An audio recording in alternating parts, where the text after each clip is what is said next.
$3,847. That is your monthly take-home, not your salary, not the number on the offer letter you screenshot and sent to your mother. The number after federal tax, after state tax, after the health insurance premium you barely understand, and the 401k contribution you set at 3% because 3 felt responsible without feeling painful. $3,847. 31 working days of your life converted. You know this number the way you know your own face. Not because you are disciplined, because you have checked it so many times it has stopped being a number and started being a ceiling. You move through your month underneath it. You plan around it. You tell yourself it is enough. Most months, it almost is. The rent is $1,240. The car is $329. Insurance is $187. Groceries, utilities, the phone bill, the one streaming service you kept when you canceled the others, added up and you were already at $2,900 before anything unexpected happens. And something unexpected always happens. And somewhere in the back of your mind, always the same thought. The next level fixes this. A little more and the arithmetic relaxes. A little more and the month stops disappearing before it ends. You think the next level fixes it. Everyone at the next level thought the same thing. Level 1. You are making $30,000 a year. Take home is $2,140 a month, give or take, depending on the state. You know the give or take. You have run the numbers enough times to know it by feel. You live with 2 other people. The apartment smells like other people's cooking and a carpet that has been cleaned approximately twice in the last decade. Your bedroom door does not fully close. You have put a rolled towel at the base of it for reasons that are partly sound and partly psychological. You check your bank account before you check your messages in the morning. You check it again before you go to sleep. Not because you expect it to change, because at this level, money is not a tool. Money is the atmosphere. Either there is enough of it to breathe, or there isn't, and you cannot always tell which one it is until something goes wrong. Something always goes wrong. Month 4, the car needs 2 new tires. $340. You knew they were bald. You had been driving on the knowing for 6 weeks, calculating the odds, watching the weather. The $340 does not come from savings. There is no savings. It comes from the credit card you opened at 22 because the airline miles sounded like freedom, and the interest rate was fine print you did not read carefully enough. The balance on that card is now $1,900. The minimum payment is $42. You pay the minimum. You have been paying the minimum for 7 months. The balance has gone down by $190 in that time. The interest has taken the rest. You eat at home, not because you are disciplined, because the math of eating out, once you have done it honestly, does not leave room for error. And at this level, there is no room for error. You buy the store brand. You put the olive oil back. You split a streaming password with someone you no longer particularly like because canceling feels like losing ground. At work, someone mentions contributing more to their 401k. You nod. You contribute 0. The employer offers a match up to 3%. You are leaving the match on the table because 3% of $30,000 is $900 a year, and you cannot see where $900 comes from without the month collapsing. This is a calculation error that will cost you thousands of dollars, compounded across decades. You do not know this yet. This is what $30,000 feels like from the inside.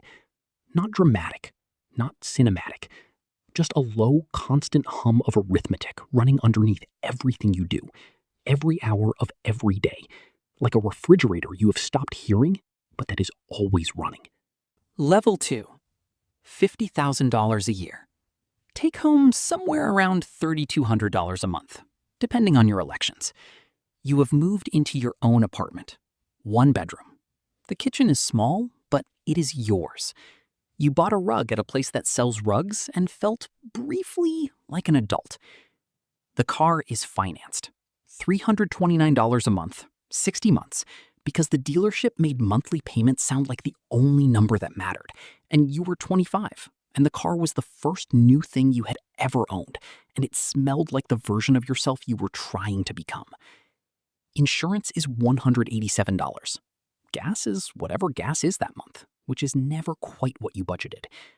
Add it up, and the car costs you $640 a month before it needs anything. You have $2,400 in savings. You have had approximately $2,400 in savings for 11 months. The number is not growing. The number is a wall you run up against every time something costs money you did not plan for, which is roughly every other month. The water heater in the building fails in February. Your share of the damage is nothing. The landlord covers it. But for 3 days, you believe you may have to pay for something, and the $2,400 is all you can see. You have a 401k.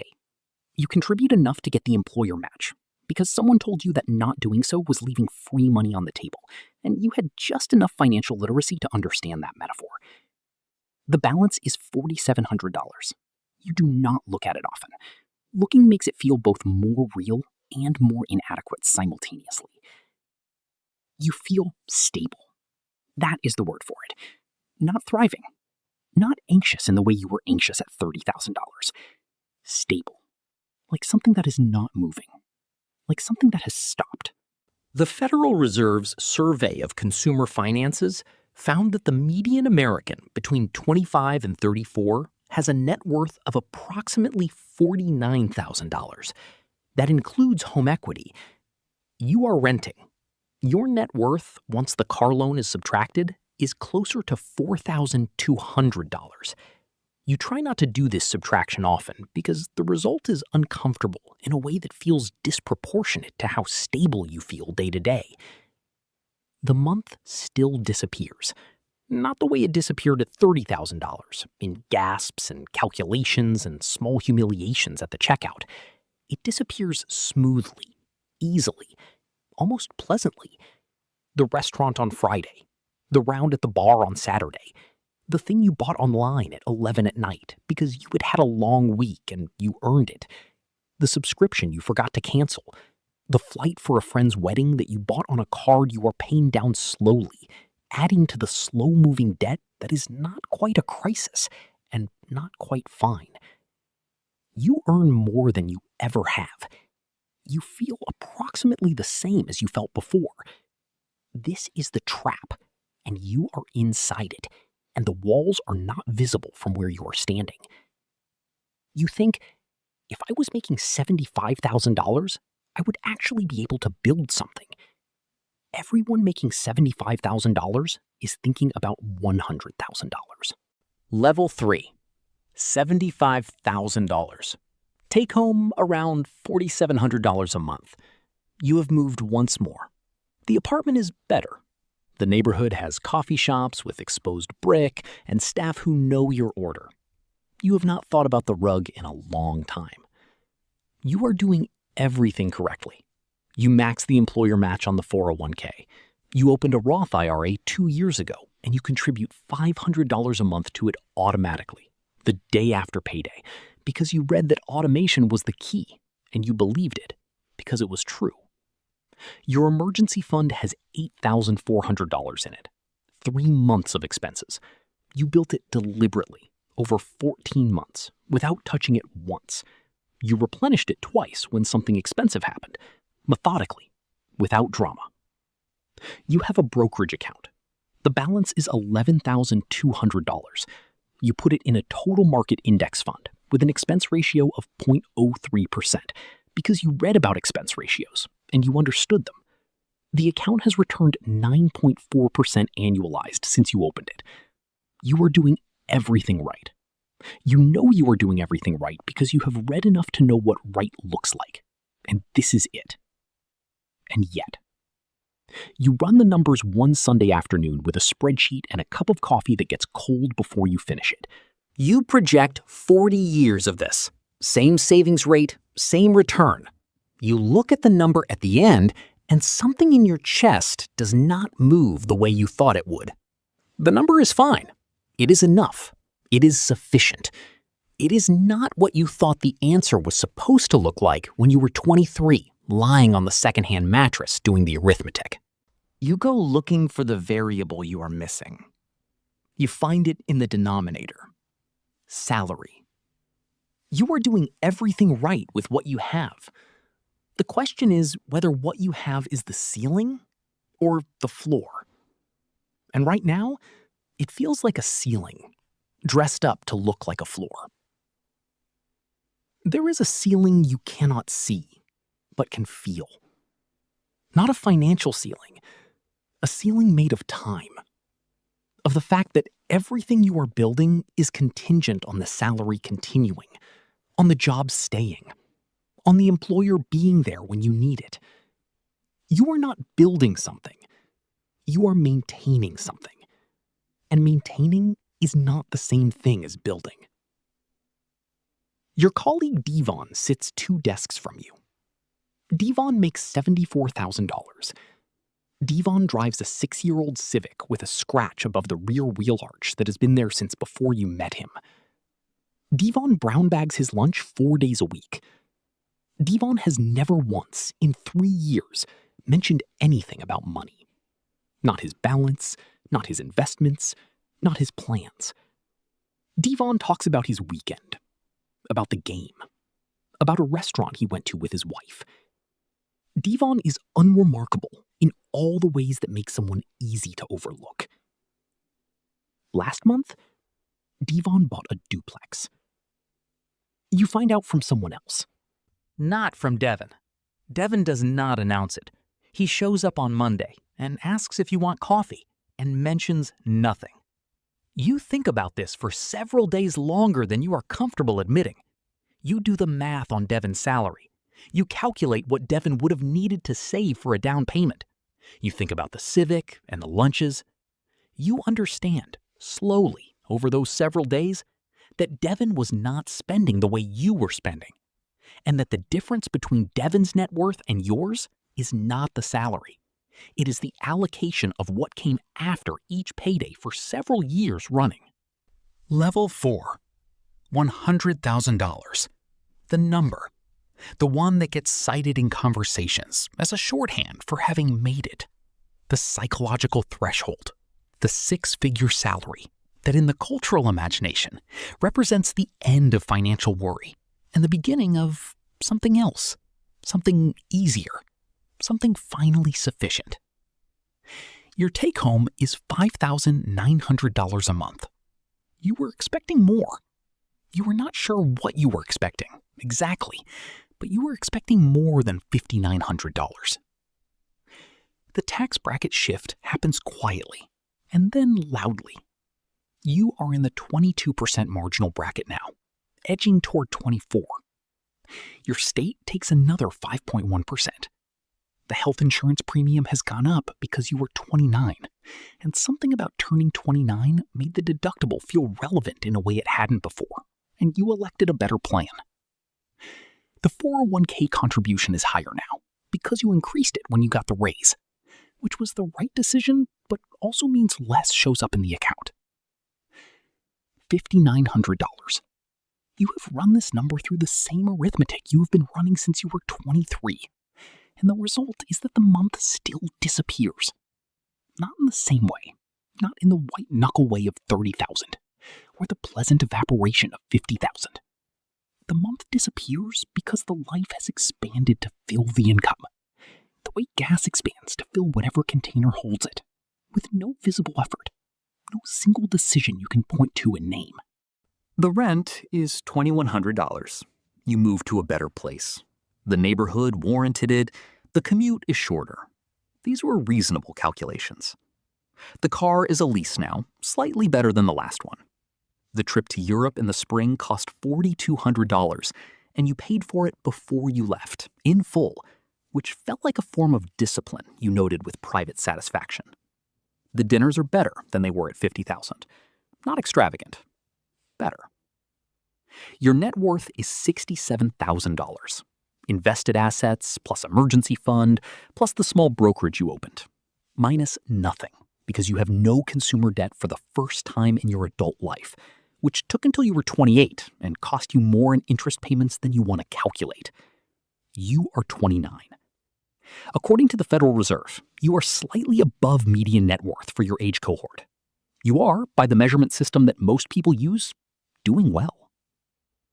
The ceiling is still there. The shape of it has changed, but the material hasn't. It is made of the same thing. Time. Salary dependency. The month that disappears regardless of what fills it. You think $150,000. That is where something actually shifts. That is where the arithmetic finally relaxes. Level 5. $150,000 a year. Take home around $8,200 a month after everything. The number itself has stopped being the interesting part. You are 33. The brokerage account is at $94,000. The 401k is at $81,000. The Roth IRA is at $47,000.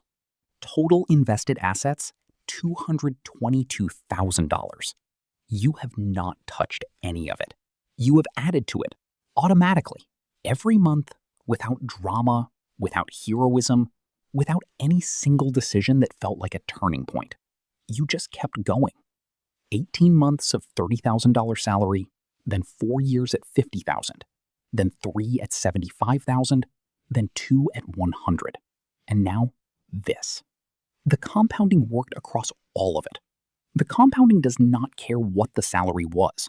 The compounding cares only whether you kept feeding it. At 10% average annual return, $222,000 grows by approximately $22,000 this year without you doing a single additional thing. $22,000. More than you made in your first full year of work. Your money is making, in a quiet calendar year, what you once spent an entire year of your life earning. This fact sits with you differently each time you encounter it. Not with satisfaction exactly, with something closer to understanding. The mechanism that was described to you in theory at 22 is now visible in your own numbers at 33. This is the shift. Not that you have more, that more is happening in parallel. That while you sleep, while you sit in meetings, while you take the train home on a Thursday evening, the number is moving, quietly, without your participation, without your permission. You begin to think about time differently. Not in the abstract way you thought about it at 25, when someone told you that time was your most valuable asset, and you agreed intellectually without feeling it in your body. You think about it now the way you think about money, as a finite resource with an allocation problem. Where is it going? Is that the best use of it? What is it returning? You decline a work project that would pay well but consume 6 weeks. You have not done this before. You feel the discomfort of it, the sense that you are leaving something on the table. And then you feel something underneath that discomfort. The recognition that you chose, that you had enough of a floor to make the choice without fear underneath it. You say no to a destination wedding. You send a gift and a note. The friendship survives. You are not sure it would have survived the version of you from 4 years ago, who would have gone and resented every dollar of it. The ceiling you felt at $75,000 and at $100,000 has changed texture. It is not gone, but it is higher. And for the first time, you can see that it is not fixed. It moves. It is made of choices, not circumstance. That is a different kind of ceiling entirely. Level 6. $250,000. You are 37. The income is partly salary, partly a consulting arrangement you built over 2 years by doing the same work you were already doing, but for additional clients who paid a different rate for access to it. Partly returns from a small stake in a business a friend started 4 years ago that has done considerably better than anyone expected it to. The income does not arrive as a single line. It arrives in pieces, at different times, from different directions. You track it carefully. Your life looks, from the outside, roughly the same as it looked at $150,000. You drive a 2020 Camry with 61,000 miles on it. The neighborhood is the same. The apartment is larger now. You own it. The mortgage is $2,400 a month, and you are 12 years from paying it off. The mortgage, which once would have felt like a millstone, now feels like what it is: a fixed, known, manageable number in a list of fixed, known, manageable numbers. But something has changed in the rooms you are in. Not the physical rooms, the social ones. People ask you things. Not directly, circuitously. The shape of a request arrives before the request itself. A cousin mentions a business idea in a way that is not quite asking for investment and not quite not asking. A friend from university is going through something, a divorce, a business that is failing, and the conversation curves slowly toward whether you might be able to help in a way that costs you money. A neighbor mentions an investment opportunity with a confidence that suggests they expect you to already know about it, already be in it, already have the access. You learn to hear what is not being said. You meet Marcus at a conference in the spring. Marcus is 41. Marcus earns approximately what you earn, possibly more. Marcus is wearing a watch that costs more than most cars, which you know because you looked it up later that evening. Not from envy, but from curiosity about the psychology of the choice.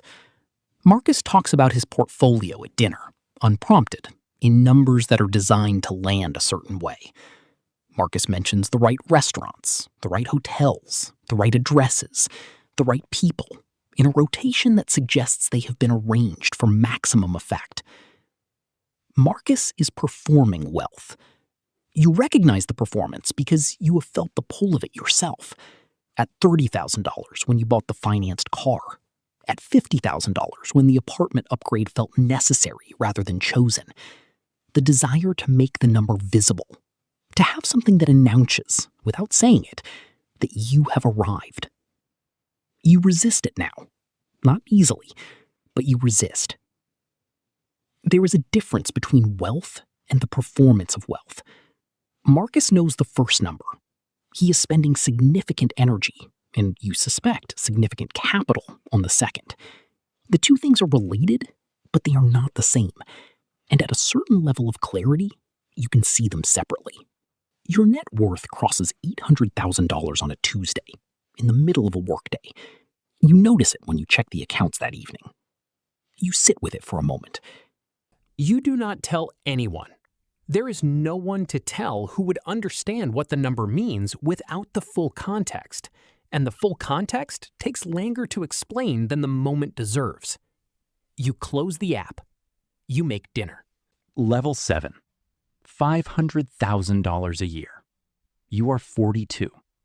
This is not a salary anymore. It is not one thing at all. It is salary and consulting income and rental income from 2 properties you bought in different years in different markets, and distributions from the business whose stake you have now held for 8 years, and returns from a portfolio that has crossed $1.4 million in invested assets. The income arrives in 7 distinct streams.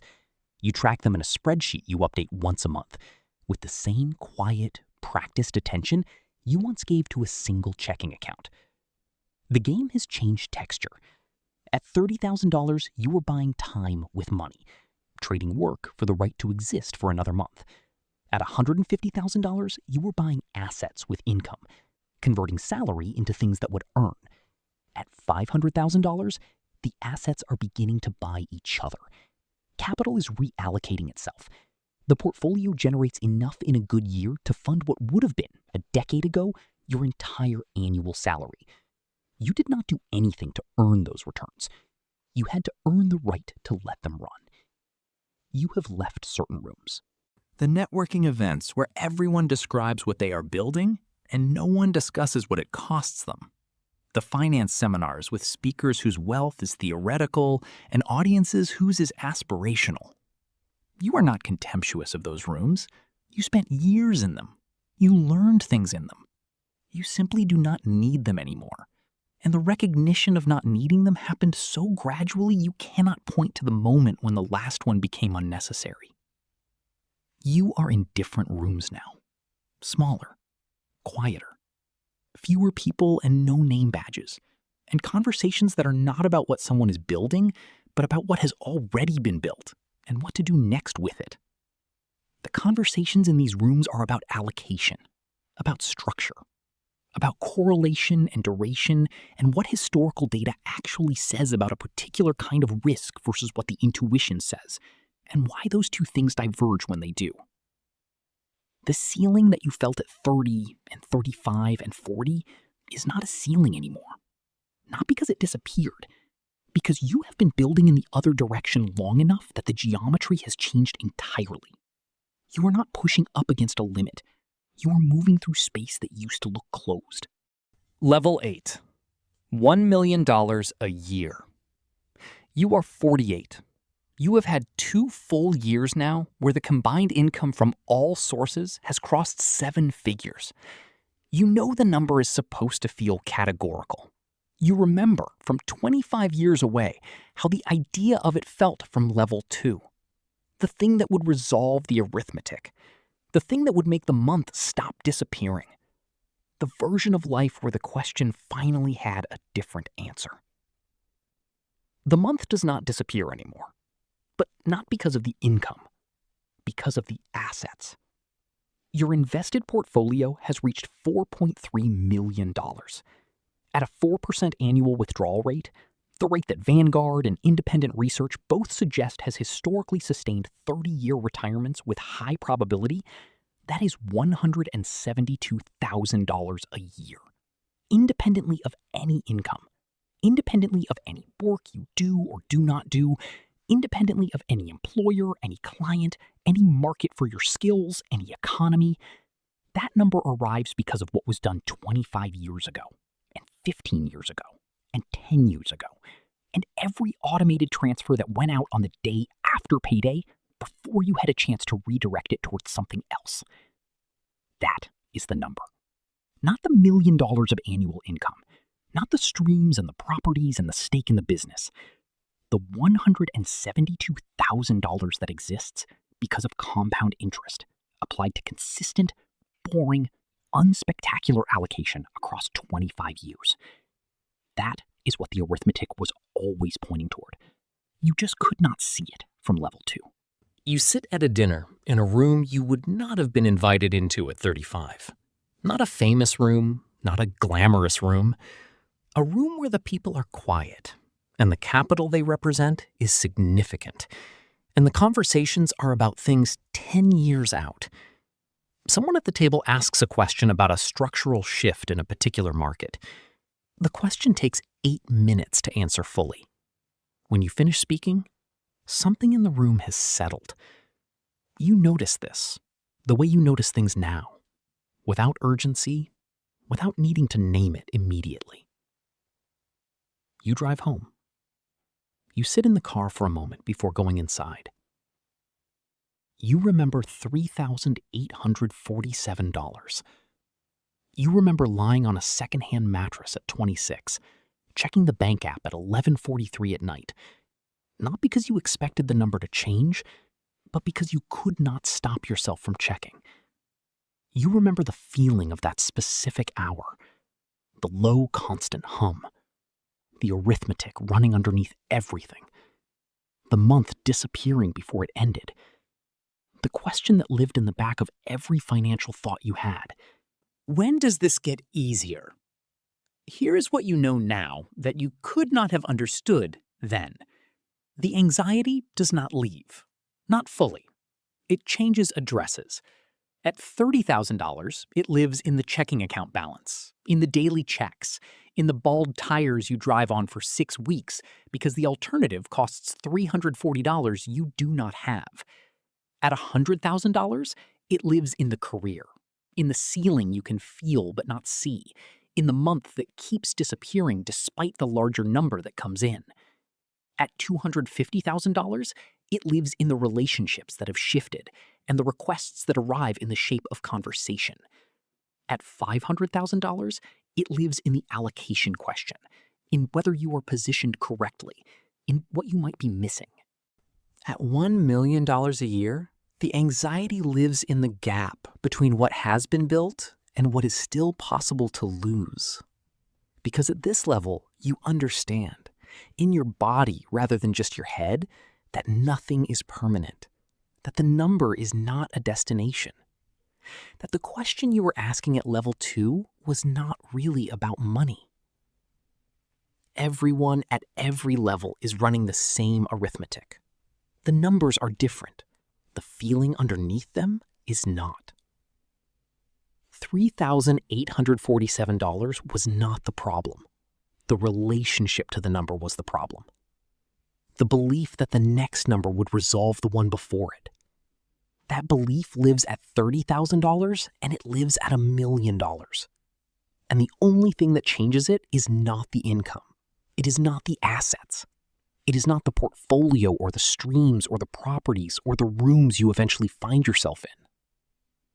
It is the understanding, slow and reluctant, and earned over decades rather than quarters, that the income is not the answer to the question you have been asking. The question you have been asking at every level. The question you have been asking at every level since you were 23 lying on a secondhand mattress doing arithmetic at midnight is this: when does this feel like enough? The answer is not a number. It never was.